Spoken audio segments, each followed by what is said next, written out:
को देख कि दो तीन बातें हो सकती हैं। मौसम जाहिर है कि एक फैक्टर होता है। इसके अलावा देखिए, अंतरिक्ष में जो सैटेलाइट्स हैं वो हजारों की संख्या में हैं जो पृथ्वी का चक्कर काट रहे हैं। उनके भी पोजीशनिंग को देखना होता है। साथ में जो सैटेलाइट्स को लॉन्च करने के समय जो रॉकेट्स के हिस्से हैं वो कहीं किसी ऑर्बिट में फंसे होते हैं, तो वो भी बात ध्यान में रखनी होती है। तो विंडो लॉन्च के लिए वाकई में एक बड़ी तंग सी विंडो हुआ करती है, जैसा कि आपने चंद्रयान 2 के समय भी आपने देखा था, जब दोबारा से लॉन्च किया गया था 22 जुलाई को पिछले साल। तो जाहिर है कि ऐसे फैक्टर्स को ध्यान में रखना होता है और आखिरी क्षण तक जो है उनको एक एक बात को चेक करना है हमारे वैज्ञानिकों और तकनीशियंस को, कि कहीं कोई बात कहीं कमी तो नहीं रह गई। तो वो क्योंकि सही तरह से लॉन्च होना चाहिए और इसमें कहीं भी कोई किसी कमी की गुंजाइश नहीं रहनी चाहिए। तो मैं समझता हूँ कि अगर 10 मिनट की देरी हो रही है तो किसी अच्छी ही वजह से हो रही है और हमें एक किस्म से तसल्ली रखना चाहिए कि पूरा इन सब बातों का ध्यान रखा जा रहा है। जी, और डॉक्टर रवि गुप्ता, इस सैटेलाइट की खासियत क्या है जो बताया जा रहा है कि बादलों के बीच भी आप पृथ्वी की तस्वीरें ले पाएंगे, किसी भी वक्त किसी भी मौसम में आप ले सकते हैं, और क्या खासियत है इस उपग्रह की? देखिए, ये एक अर्थ ऑब्जर्वेशन सैटेलाइट है। जब हम अर्थ ऑब्जर्वेशन की बात करते हैं तो खाली सतह की बात नहीं होती, ये अंतरिक्ष से लेकर पृथ्वी की सतह तक और सतह, इन तमाम चीजों को ध्यानपूर्वक देखना, इसके बारे में रियल टाइम डाटा इकट्ठा करना, तो इस तरह से ये बहुत ज्यादा अहम हो जाता है। और इसमें जो सिंथेटिक अपर्चर रडार लगा हुआ है, ये इसको बहुत अधिक रेजोल्यूशन जिसे कहते हैं, बहुत अधिक सटीकता प्रदान करता है। इसके अतिरिक्त क्योंकि जो इसमें एक्स बैंड रडार है, ये जो स्टार रडार है ये एक्स बैंड का है, ये पृथ्वी की अलग अलग भिन्न भिन्न लेयर से टकरा के वापस आता है। तो इस तरह से ये पूरे कंप्लीट जो वॉल्यूम है आपकी पृथ्वी की सतह से लेकर अंतरिक्ष तक जहां तक ये है, ये कंप्लीट जानकारी इसके बारे में देता है। इससे क्या पता लगता है, जैसे आपके बादल, कहाँ पे मॉइस्चर इकट्ठा हो रहा है, बादल होने की क्या संभावनाएं हैं, और पृथ्वी के बारे में तो जानकारी मिलती ही एग्रीकल्चर के संबंध में, भाई आपका कहाँ पे मौसम बिगड़ेगा, कहाँ खराब हो सकता है। तो ये तमाम तरह की जो जानकारियां हैं ये इसको बहुत सटीकता से दे पाएगा। अब जैसा कि आप जानते हैं कि ये पोलर सैटेलाइट होता है, ये पृथ्वी के, अगर हम मान लें दिल्ली में बैठे हैं तो दिल्ली के हिसाब से ये एक स्थान पे हमें दिखाई नहीं देगा, ये पृथ्वी के चक्कर काटता रहेगा। तो एक स्थान को ये थोड़ी देर के लिए देखता हुआ निकल जाता है, दोबारा आता है। इसलिए हमारे पास, हमने जो पहले इस किस्म का जो एक सैटेलाइट छोड़ा गया था, अब ये उसकी क्षमताओं को और अधिक बढ़ा देगा।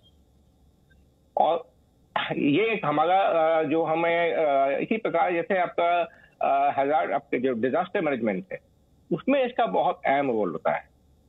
और ये तमाम जानकारी जब हमें हासिल होती है तो यही सब जानकारियां हमें अपने रक्षा के लिए भी आवश्यक होती है, डिफेंस के लिए भी इनकी आवश्यक होती है।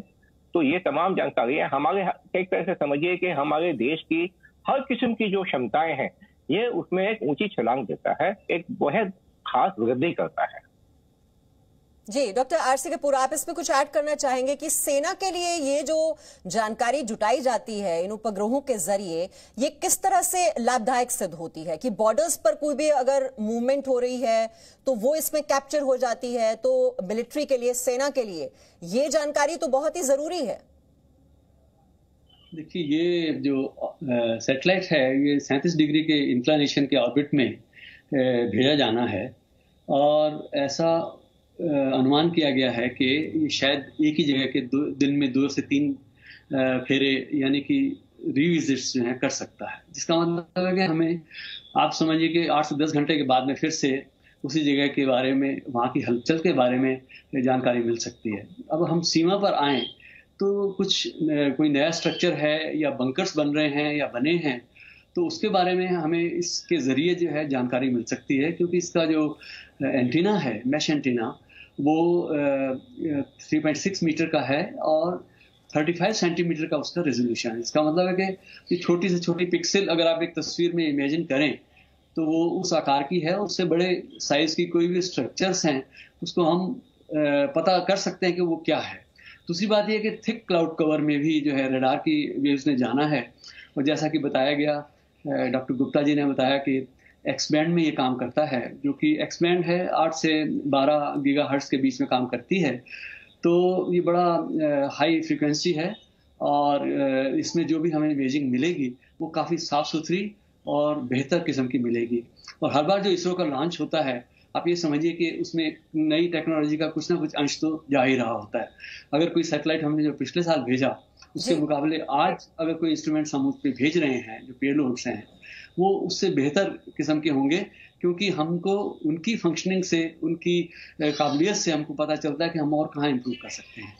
और दूसरी बात ये है कि इस साल के लॉन्चेस में यद्यपि ये देरी हुई है, लेकिन ये एक बड़ा अच्छा संकेत है, और इसरो, मुझे पूरी उम्मीद है कि जो खोया हुआ समय है उसको उसकी भरपाई कर पाएंगे।